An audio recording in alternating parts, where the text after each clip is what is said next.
কিভাবে এবং কেন আপনি ইসলাম বিরোধী বই লেখার সিদ্ধান্ত নিয়েছিলেন? ইমানের দৃষ্টিকোণ থেকে আপনার জীবন কেমন ছিল? আপনি কিসে বিশ্বাস করতেন? ইসলামের প্রতি আপনার সবচেয়ে অনুশোচনীয় কটাক্ষমূলক মন্তব্য কোনটি ছিল? তখন আপনার আশেপাশের মানুষদের প্রতিক্রিয়া কেমন ছিল যখন আপনি ইসলাম গ্রহণ করেছিলেন? আমি ভেবেছিলাম ইসলাম একটি মিথ্যা ধর্ম, ইসলাম বিপজ্জনক।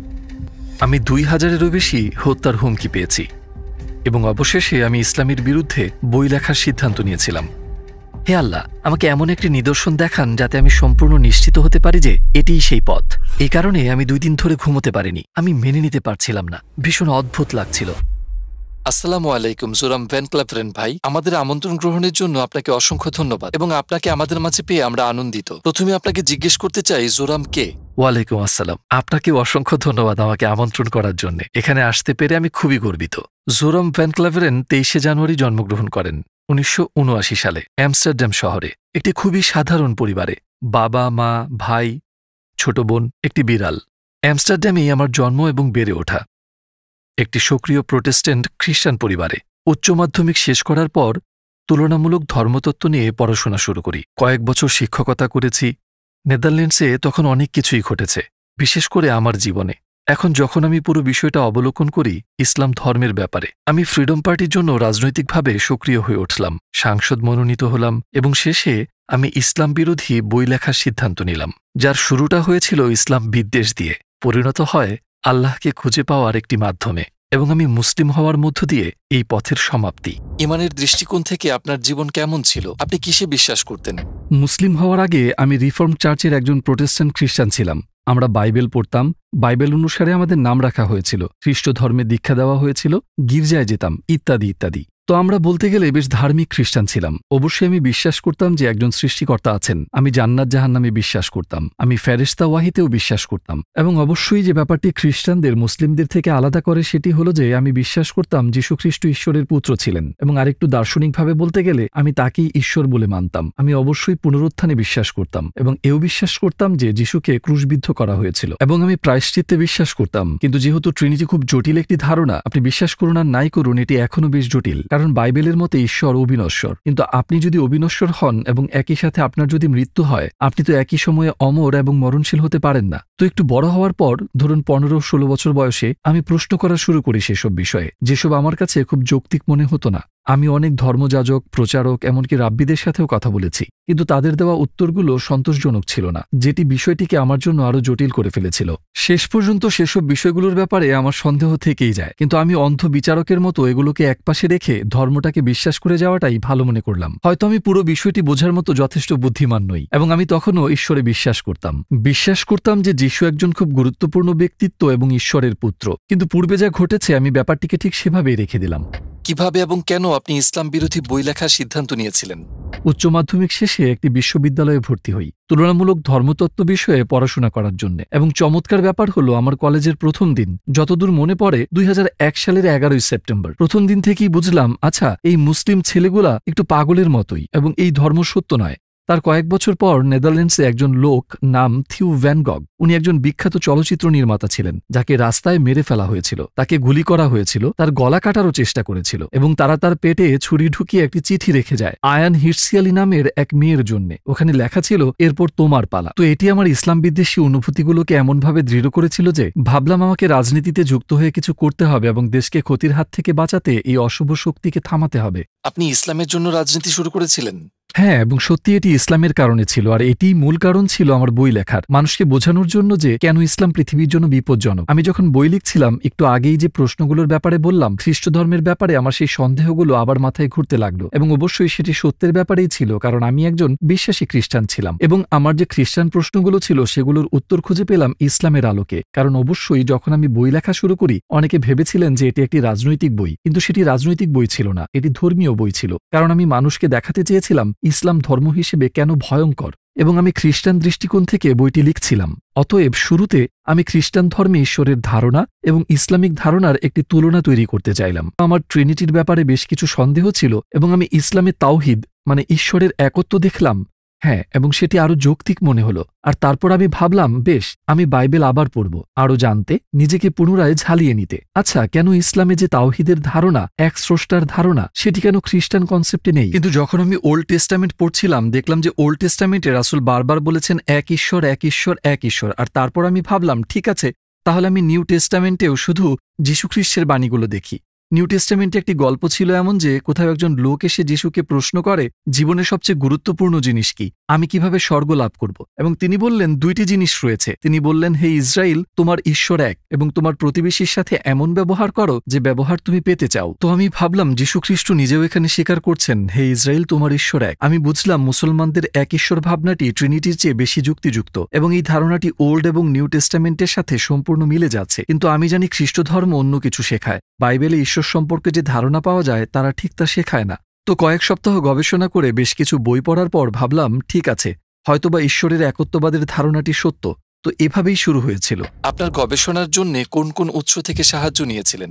যেহেতু আমি খানিকটা বিস্মিত ছিলাম, আমি বিভিন্ন কর্তৃপক্ষের কাছে লেখা শুরু করি এই ধর্মীয় বিষয়গুলোর ব্যাপারে। যাদের কাছে জানতে চেয়েছিলাম তাদের মধ্যে একজন ছিলেন শাইখ আব্দুল হাকিম মুরাদ, এবং তিনি ক্যামব্রিজ বিশ্ববিদ্যালয়ের একজন অধ্যক্ষ। অবশ্য বিষয়টি একদিক দিয়ে কিছুটা অদ্ভুত, যদিও আমি তখনও রাজনীতির সাথে জড়িত, কিন্তু আমি ইসলাম বিরোধী বই লিখছিলাম, ইসলাম বিরোধী উদ্দেশ্য নিয়ে। আর আমি অন্য দেশের একজন মুসলিম অধ্যক্ষকে অনুরোধ করেছিলাম, আপনি কি আমায় সাহায্য করবেন? আমি অবশ্য বলেছিলাম আমি একটি বই লিখছি এবং আমার মনে অনেক প্রশ্ন রয়েছে। আমি সোজাসুজি তাদের কাছে জানতে চাইলাম কেন ইসলাম সন্ত্রাসবাদ প্রচার করছে, কেন তারা নারী বিদ্বেষী, খ্রিস্টান বিদ্বেষী, যে কোনো কিছুর বিরোধিতা করে বেড়ায়। খুব সম্ভবত 6 সপ্তাহ পর তিনি আমাকে বেশ বিস্তৃত একটি ইমেল পাঠান, এবং উনি সরাসরি বোঝাতে শুরু করলেন, আমার অনেক প্রশ্নের উত্তর দেন। উনি আরো বললেন, তোমাকে এই আর্টিকেল পড়তে হবে, এই বই পড়তে হবে, সেই বই পড়তে হবে, অমুক ব্যক্তির কাছে যাও। তিনি খুব বিস্তারিতভাবে ব্যাখ্যা করছিলেন সব। কিন্তু সবগুলো বই এবং আর্টিকেল পড়ে শেষ করার পর আমি ওল্ড টেস্টামেন্টে বর্ণিত নবী ও রাসূলদের সাথে মুহাম্মদ সাল্লাল্লাহু আলাইহি ওয়াসাল্লামের তুলনা করে দেখার চেষ্টা করি। আমার আর কোনো যুক্তি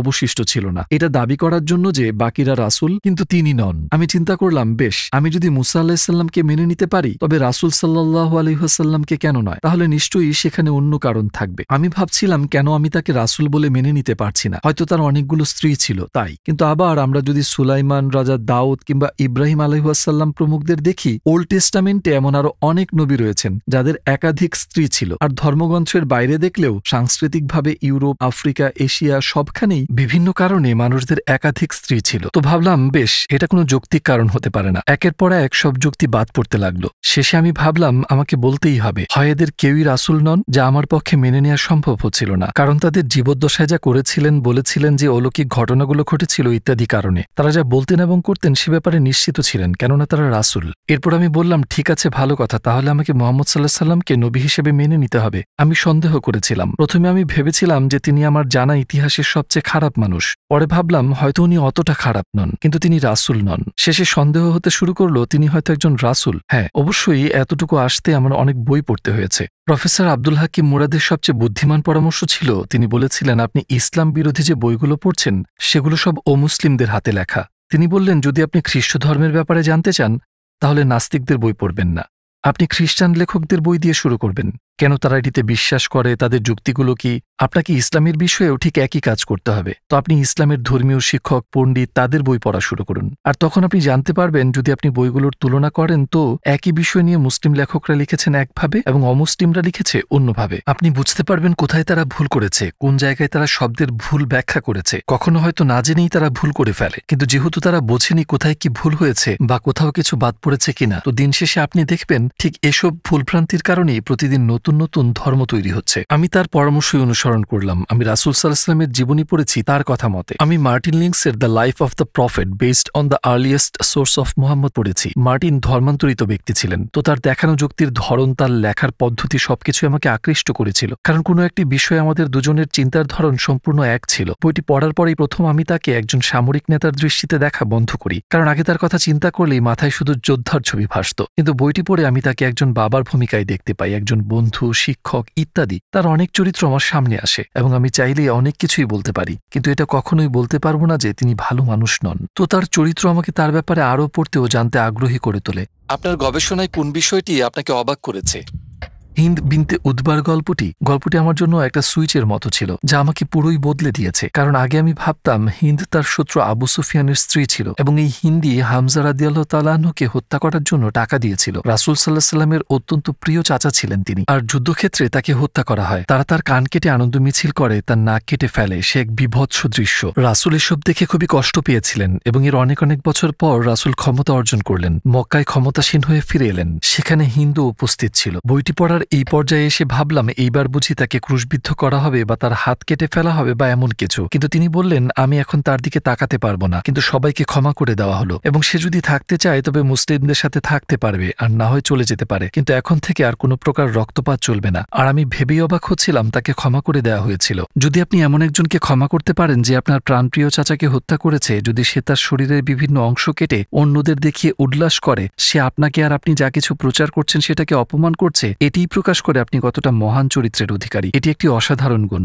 এটি অলৌকিক বিষয় যা আপনি কোথাও খুঁজে পাবেন না। আমি ভাবছিলাম কি অসাধারণ একজন মানুষ তিনি, আর এটি দেখার পর আমার সন্দেহগুলো নিয়ে আমি চিন্তায় পড়ে গেলাম। আমি তার চরিত্র দেখেছি, কিভাবে তিনি অন্যদের সাথে ব্যবহার করেন তা দেখেছি, শত্রুদের প্রতি তার আচরণ কেমন তা দেখেছি। আমার মনে হতে শুরু করে তিনি একজন রাসূল, কিন্তু তারপর আমি ভাবি ওহ এটা তো ভয়ঙ্কর, কারণ আমি ইতিমধ্যেই আল্লাহর একত্ববাদ স্বীকার করেছি আর এখন বলছি তিনি একজন রাসূল। যদি আমি আপনাকে বলি আল্লাহ এক এবং মুহাম্মদ তার রাসূল, তাহলে তো এটি প্রায় কালেমা পড়া হয়ে গেল। আমি ভাবলাম এবার থামতে হবে, বইগুলো পড়া বন্ধ করতে হবে, এটি আমাকে ভুল গন্তব্যে নিয়ে যাচ্ছে। তবে অবশ্যই আমি আর আগের মতো ইসলাম বিরোধী ছিলাম না, আমি যা যা পড়েছি দেখেছি আর আমার অভিজ্ঞতার কারণে। এখন আমি আপনাকে যা বলবো হয়তো রূপকথার মতো শোনাবে, কিন্তু এটা সত্যিই ঘটেছিল। আমার টেবিলের উপর সব বইগুলো ছড়িয়ে রাখা, যখন আমার মনে হচ্ছিল যে এটি একরকম কালেমা শাহাদাতি পড়া হয়ে গেল, আমি বিরক্ত হয়ে আপাতত সবগুলো বই সরিয়ে একটা উঁচু তাকে রেখে দিলাম। কিন্তু সেখানে এত বই ছিল যে অনেকগুলো বই তাক থেকে পড়ে গেল। পড়ে যাওয়া বইয়ের সাথে আল কোরআনও পড়ে গেল। আমি যখন বইটি তুললাম আমার হাত পড়েছিল ঠিক 22 নম্বর সূরার 46 নম্বর আয়াতে, যেখানে লেখা ছিল প্রকৃতপক্ষে তাদের চোখ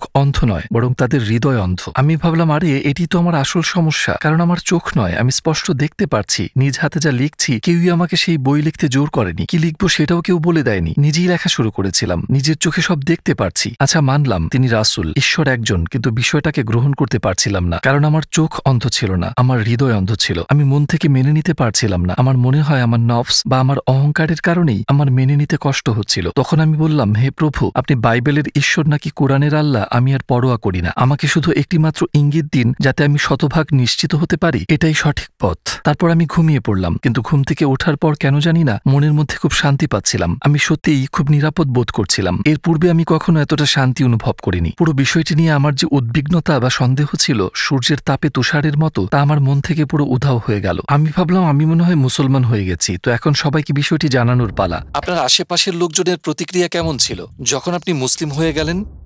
আসসালামু আলাইকুম প্রিয় ভাই ও বোনেরা, আমরা দেখছি যে আমাদের দর্শকদের 80% মানুষজন আমাদের চ্যানেলে সাবস্ক্রাইব করেননি।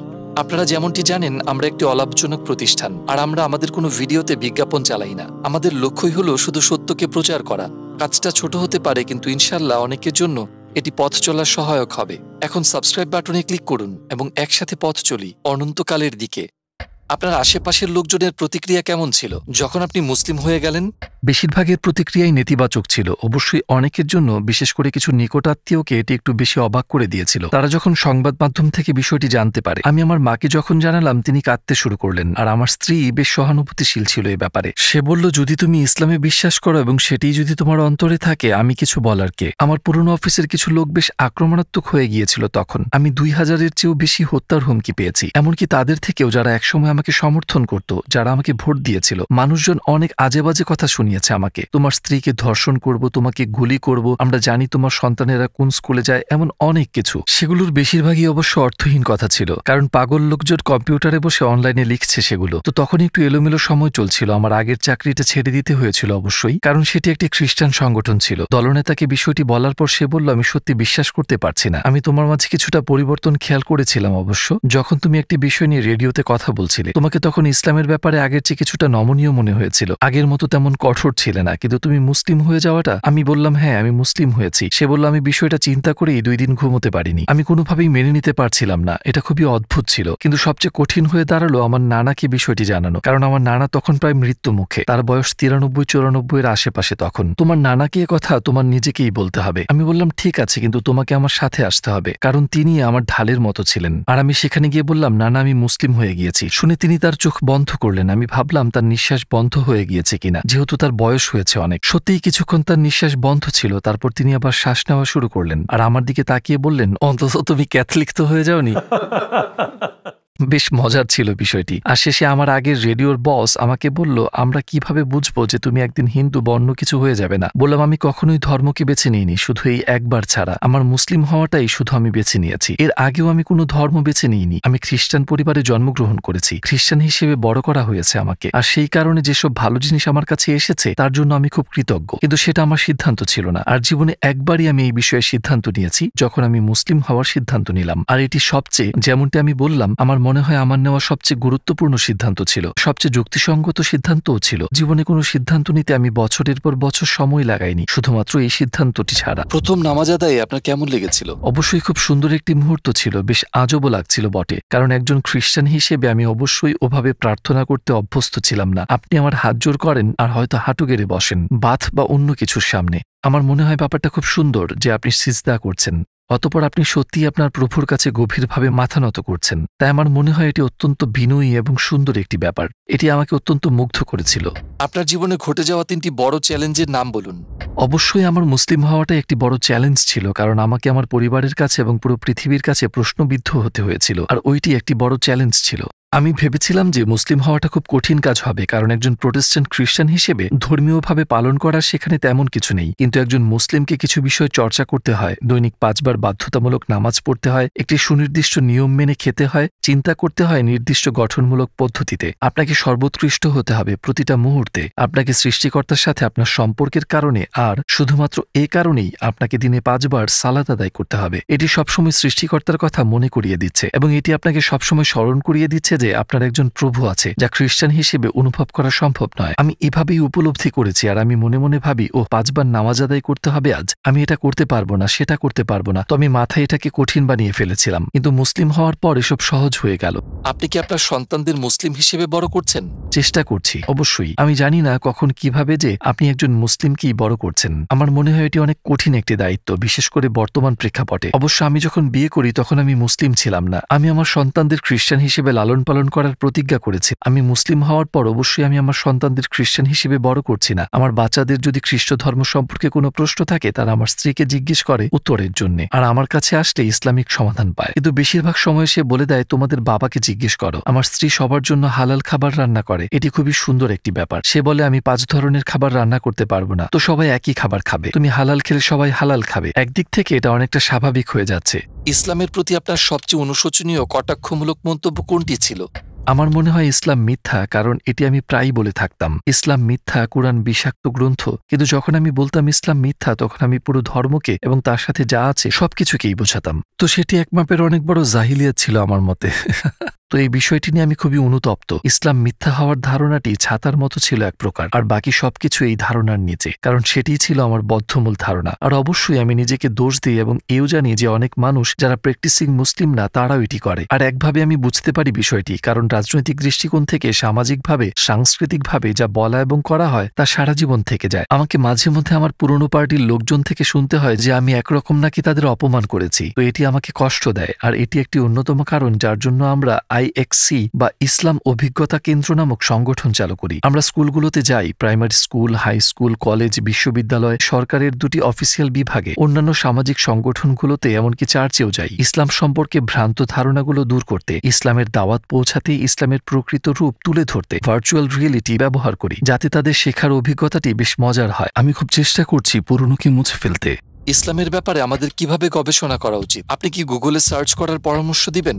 না, আমি কোনোভাবেই গুগলের পরামর্শ দিব না, কিংবা গুগল সার্চ করা আমার সর্বশেষ পরামর্শ হবে। বরং আমি মনে করি বই হাতে নিয়ে পড়াটা খুব গুরুত্বপূর্ণ। আমি মার্টিন লিন্সের লেখা মুহাম্মদ সাল্লাল্লাহু আলাইহি ওয়াসাল্লাম, আরবের আদি ইতিহাস ও ঐতিহ্য নির্ভর জীবনী বইটি পড়তে বলবো, যে বইটি সম্পর্কে আগেই বলেছি সবুজ রঙের। আর আমি মনে করি প্রথমেই আমাদের কোরআন নিয়ে গভীরভাবে ঘাটাঘাটি না করাই উচিত, কারণ এটি খুবই জটিল একটি কিতাব। আর আপনার যদি এমন কেউ না থাকে যে আপনাকে শিখিয়ে দিবে ইউটিউবে আপনি কি পড়ছেন, বিশেষ করে অনেকেই আছেন যারা ইসলামের ব্যাপারে কিছুই জানেন না, আরবি ভাষা পারে না বা আরব দেশের মানুষ নন, তখন আপনাকে কোরআনের ব্যাখ্যা পড়তে হবে বা অনুবাদ পড়তে হবে এবং অনেক ক্ষেত্রেই সেগুলো পুরো সত্য নাও হতে পারে। তো আমি সবাইকে পরামর্শ দিব সিরাত, রাসূল সাল্লাল্লাহু আলাইহি ওয়াসাল্লামের জীবনী পড়তে, রাসূলের চরিত্র ও জীবন নিয়ে পড়াশোনা করতে, কারণ সেসব ইতিহাসও আমাদের অনেক কিছু শেখায়। তার জীবনটাই ছিল কোরআন, তিনি নিজেই জলজন্তু কোরআন ছিলেন। তার সুন্নাহ নিয়ে পড়াশোনা করুন, আর আমার মতে এটি ইসলামকে খুঁজে পাওয়ার সর্বশ্রেষ্ঠ উপায়।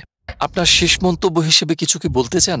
আমি মুসলিম হওয়ার পর অনেক অনেক সুখী হয়েছি, তাই আমি সবাইকে ইসলামের দাওয়াত দিতে চাই, কারণ এটি আপনার হৃদয় ও অন্তরে প্রশান্তি ছড়িয়ে দেয়। এটি একমাত্র সত্য ধর্ম, কথাটি আপনার হৃদয় ও অন্তরকে পরিতৃপ্ত করে দেয়। কমপক্ষে এটিকে ইসলামের দৃষ্টিকোণ থেকে দেখার চেষ্টা করুন। রাসূলের জীবনী পড়ুন এবং জানুন। মুসলিমরা যা বিশ্বাস করে, কেন করে, তা বোঝার চেষ্টা করুন। মুসলিমদের ব্যবহার দেখে সিদ্ধান্ত নেবেন না, কারণ সব মুসলিম কিন্তু প্রকৃত মুসলিম নয়। আমিও প্রকৃত মুসলিম হতে পারিনি এখনো, আমিও সবসময় মুসলিমদের মতো চলতে পারি না। আমি সহ আমাদের সবারই চলা উচিত, কিন্তু আপনি সব উদাহরণের শ্রেষ্ঠ উদাহরণ রাসূলকে অনুসরণ করুন। আপনি যদি তার জীবনী পড়েন, তাহলে হয়তো আপনি নিশ্চয়ই সত্যের সঠিক দিক নির্দেশনা পাবেন।